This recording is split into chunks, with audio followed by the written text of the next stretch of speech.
Hello बच्चों।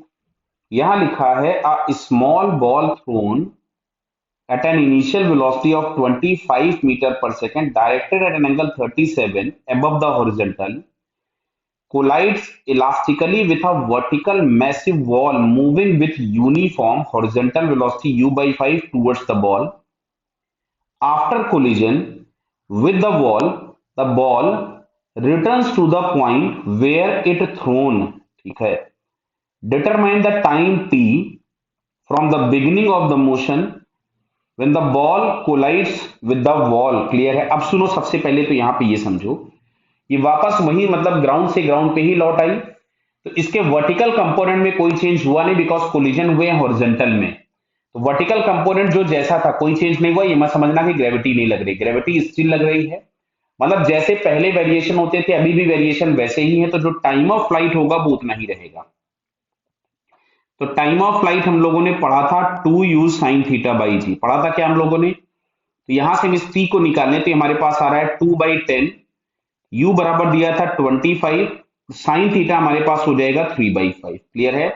तो दिख रहा है इस 25, इसको अगर हम यहां से उड़ा दें तो 5 हो गया, और 5 इंटू 2 से 10 गायब हो गया, तो टाइम ऑफ फ्लाइट आ रहा है 3 सेकंड। मतलब ये पार्टिकल ग्राउंड पे वापस तो लौटा 3 सेकंड्स पे ही। अब मान लेते हैं t1 सेकंड वो आगे गया होगा और t2 सेकंड वो पीछे गया होगा, मान लिया। क्लियर। इसमें कोई ये मत सोच लेना कि मैक्सिमम हाइट पे जाकर के लड़ा, नहीं पता चला इसका आधा आंसर आप लोग लिख के चले आइए, तो सोचना पड़ेगा आपको ध्यान से। मान लेते हैं जब कोलिजन हुआ था तब तक ये कुछ x मीटर चला गया।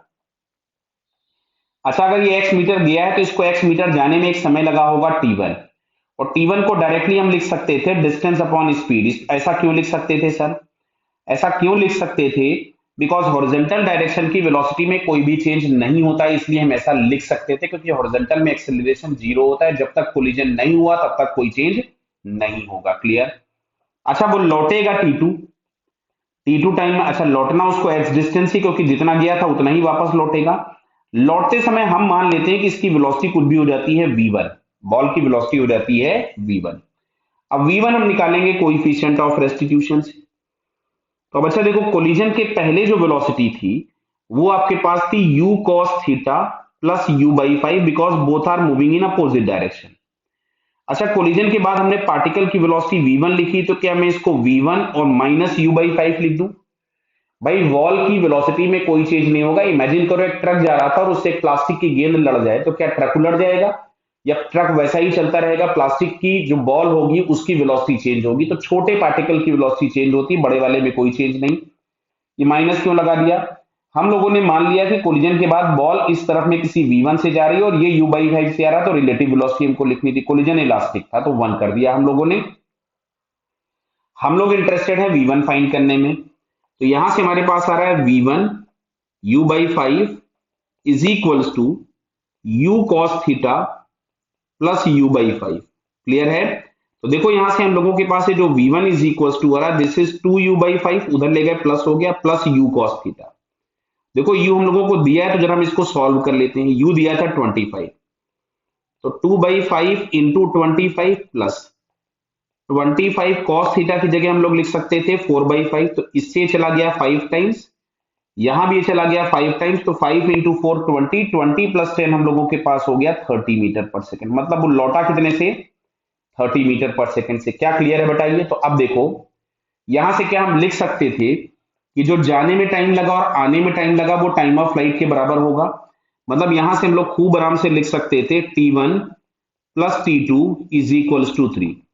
तो t1 है x upon u cos theta, बराबर है। देखो u cos थीटा ये भी हमने निकाला था, वो 20 आ रहा था, तो 20 प्लस लौटा है x बट लौटा 30 से है, इज इक्वल्स टू 3।